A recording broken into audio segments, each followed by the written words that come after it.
కదా ఇద్దరు కృష్ణుల పెళ్లి మనం సినిమాలో చూసాం, కానీ ఇక్కడ మాత్రం ఒక కృష్ణుడు ఇద్దరు రాధల పెళ్లి చూపిస్తా అంటున్నాడు మన కార్తీక్. మరి ఆ పెళ్లి హడావిడి ఏంటో తెలియాలి అంటే ఈ స్కిట్ చూడాల్సిందే. Let's welcome Kev Karthik and Patas Praveen team.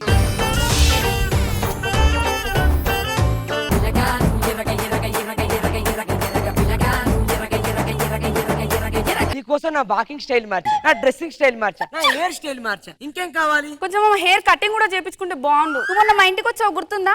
ఆ రోజు మా ఇంటి ఓనర్ వాళ్ళ కొడుకు నిన్ను వెనక నుంచి చూసి చేసుకుంటే ఈ అమ్మాయిని పెళ్లి చేసుకుంటా పట్టు పట్టి కూర్చున్నాడు. అమ్మాయి కాదు అబ్బాయి అని చెప్పలేదా? అయినా పర్లేదు అంటున్నాడు. మీ ఇంట్లో మన ప్రేమకు ఒప్పుకున్నారా లేదా? ఒప్పుకోరు ప్రవీణ్. ఎందుకు? మీ అమ్మ ఒప్పుకోదా? కాదు. మీ నాన్న ఒప్పుకోడా? కాదు. తమ్ముడు ఒప్పుకోడా? ఈ సమాజం ఒప్పుకోదు. సమాజంతో మనకేం పని ఉంది? ప్రవీణ్ అంత మాట అనకు. సమాజం అంటే మా నాన్నమ్మ పేరే సమాజం. నాకు ఇద్దరు అక్కలు ఉన్నారు. వాళ్ళిద్దరికి పెళ్లి అయితేనే మా నాన్నమ్మ మన పెళ్లి ఒప్పుకుంటుంది. సరే వాళ్ళ ఫోటోలు చూపి. ఈమె మా పెద్దక్క. ఈ పెద్దక్క పండలేకున్నది, దాన్ని ఎవరు చేసుకోరు. సరే ఈ చిన్న అక్కను చూడు. చిన్నక్క అయితే ఎక్సలెంట్ ఉన్నాడు, కంపల్సరీ చేసుకుంటారు. మా ఒక ఫ్రెండ్ గా ఉన్నాడు, వాడు ఎప్పటి నుంచో పెళ్లి సంబంధాల గురించి తిరుగుతాడు. సరే ఎవరో ఒక బుక్కడాన్ని పట్టుకొచ్చేస్తాను వెళ్ళు. హలో అరే కార్తీక్, ఒరే నీకు ఒక మంచి అద్భుతమైన పెళ్లి సంబంధం చూశాను రా. పెళ్లి నువ్వు తొందరగా రా, పెళ్లి బట్టలు వేసుకొని రెడీగా వచ్చేసా ఇక్కడికి.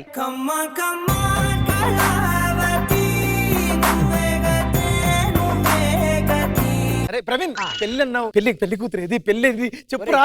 అమ్మాయి నీకు వద్దులేరా. ఎందుకు? అమ్మాయి బాలేదా? అమ్మాయి అద్భుతంగా ఉంది, అప్సరస. అయితే నాకెందుకు వద్దు? అంత అందమైన అమ్మాయి నీకెందుకురా?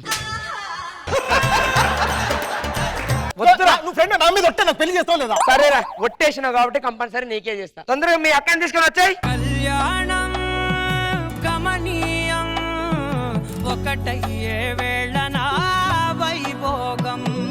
కాదు, ఏంది స్టేజ్ ఊగుతుంది? అమ్మాయి కింద గీక్తాంది మొత్తం. సిగ్గుపడుతుందా? అంటే అమ్మాయి మొహం చూసి నేను కూడా సిగ్గుపడతానా? నువ్వేంది మొగ జాతే సిగ్గుపడింది.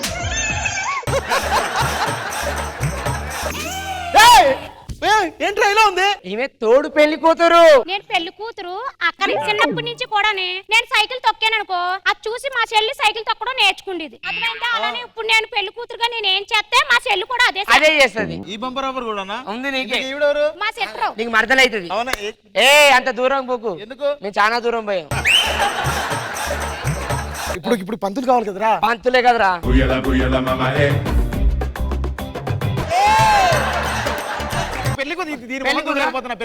పెళ్లి కూతురు పిలిపియండి తొందరగా.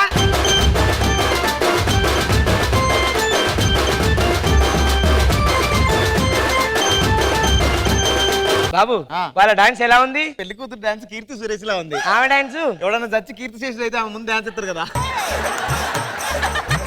నీ పేరేంటి? కళావతి అండి. కళావతి. కలరావతి. పెళ్లి బిడ్డల మీద కూర్చుంది పాడిన వెంకన్న స్కిట్ కాదా ఇది? కాదు, మా పెళ్లి అవుతుంది ఇక్కడ. ఇంతమంది ఉండేసరికి వెంకన్న స్కిట్ అనుకొని వచ్చిన నేను. నువ్వు నా తల్లివి స్కిట్ లో. ఓ తల్లని గుర్తున్నాదిరా నీకు? నువ్వు తల్లి లేదా పెళ్లి చేసుకుంటున్నావురా? ఆయన నీకన్నా బుద్ధి ఉండాలా లేదా అమ్మా? నీ కూతురికి నా కొడుకు నుంచి పెళ్లి చేస్తావు? అయ్యో ఆంటీ, నేను అత్తగారిని కాదు ఆంటీ, ఇది వచ్చేసేసి మా సెట్రో నేను అక్కనన్నమాట. నువ్వు ఆంటీ గింటి అన్నావు అనుకో బిడ్డ, నీ గువ్వ వాళ్ళకు కొడతా. చూసినావా? నీకంటే 2 ఇంచులు పెద్దగున్నా నేను. కొంగరాగా తలకాయ లేకపోతే నేను కూడా 4 ఇంచులు పైకి ఉంటాను. చూస్తాను ముఖం దాని వెతియే. నువ్వు మాది మంచి ముఖం దానివే నువ్వు. అయినా ఈ పెళ్లి క్యాన్సల్ రైదా? ఇది ఎవరురా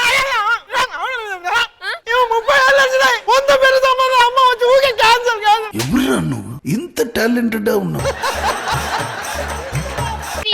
ఆవేశపడకు, ఆవేశంలో పోయేటట్టున్నావు. ఎవరు రైడు? నా ఫ్రెండ్. సరే అమ్మ పెళ్లి కానీ అమ్మా, పెళ్లి కూతురు ఈమె కాదు. ఆమె చూడు ఎంత మంచిగా ఉందో. ఆమె డైలాగ్ లేవు, ఆమెకు మాట్లాడతలేదు. మీరు ఒక్కలే వచ్చిలా? అయ్యో ఏమైంది అత్తయ్య గారు? ఎందుకు ఏడుస్తున్నారు? నన్ను అత్తానకే నత్తముఖం దాన. ఈడనే గనుక మా ఆయన ఉంటే మస్తు సంతోషపడేటోడు. మరి మీ ఆయన ఎందుకు తీసుకురాలేదు? ఫ్రీ బస్ కదా, నేను ఒక్కదాన్ని ఎక్కొచ్చిన. ఇంకొక 20 రూపాయలు పెట్టుకుని నీ మొగును కూడా తీసుకురావచ్చు కదా. ఇంత పిసినాతరంగా ఉన్నావేటే అత్తగారు? నువ్వు నన్ను పిసినాతనం అంటున్నావే నత్తముఖం దానా? నువ్వు మా సిద్దిపేటకు రాయ, నీ గువ్వ వాళ్ళకు కొడతా. పెళ్లి క్యాన్సల్. ఇదిగో నువ్వు రాజమండ్రి రావే, రేపు పొద్దున్న నువ్వు రాజమండ్రి రా. నడు బా అడుగుసా. ఏంటి ఆయన ఎందుకు గత దూరం ఉన్నాడు? దూర బంధువునండి. కత్త సంబంధం అండి. నిన్ను అడిగిన ఆయన అత్త ముఖం దానా? నీకు చెప్పినా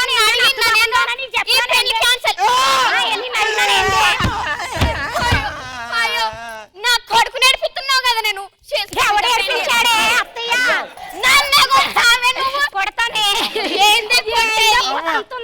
ఆలోచిస్తుంటే రెచ్చిపోయి మాట్లాడుతున్నావేట పెట్లా ఉండి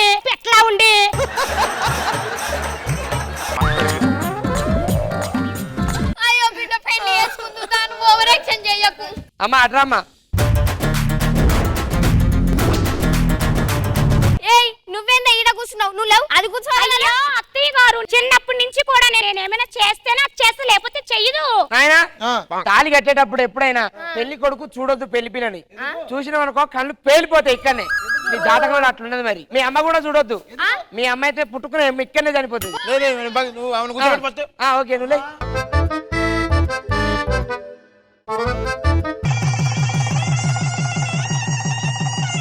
అతను చూసుకో ఇప్పుడు పెళ్లి కూతురు. దీన్ని కూర్చోబెట్టినావంటే అయ్యో ఏమండి లెగ్సిపోయారంటే కూర్చోండి. ఓ యవ్వో ఏంద్రా ఇది కుక్క మూతి పెడుతుంది, ఏంద్రా ఇది కుక్క మూతి పెడుతుంది. తాళి తీసి మీ చెల్లికి ఇచ్చేయమ్మా. అయ్యో అత్తయ్య గారు చూడండి, పవిత్రమైన తాళి తీసేయమంటాడు. మీ తాళి బొట్టు ఎట్లా తీస్తారా? దీన్ని ఉంచుకోవాలి నువ్వు. ఇక ఇది ఇంటికన్నా ఉండాలి. ఇక ఇదే నా భార్య అంతే మళ్ళా. అంటే నా జీవితం. రాజమండ్రి బస్సే పో. పోదాం పారిగా. ఇదేంటి ప్రవీణ్, మా పెద్దక్కకు చేస్తున్నాను చిన్నక్కకు చేసావు. నీ చిన్నక్క కంటే ఎవడో ఒకడు దొరుకుతాడే, మీ పెద్దక్క ఒకడు దొరుకుతాడే. అందుకనే వాడిని బకరా చేసి వానికి ఇచ్చేసా. అర్థమైందా? నీ లవ్ ఫుట్ గా నువ్వు వెళ్ళలేదా అత్తమ్మ? కొడుకునే మోసం చేసిన. అయ్యో, నువ్వు వెళ్ళలే. అయ్యో, అయ్యో. ఆంటీ కోపడుతున్నావేంటి? ఆంటీ శాంతంగా ఉండి టీ పెట్టినా ఆంటీ అనకే నేను సావగొడతా. నేను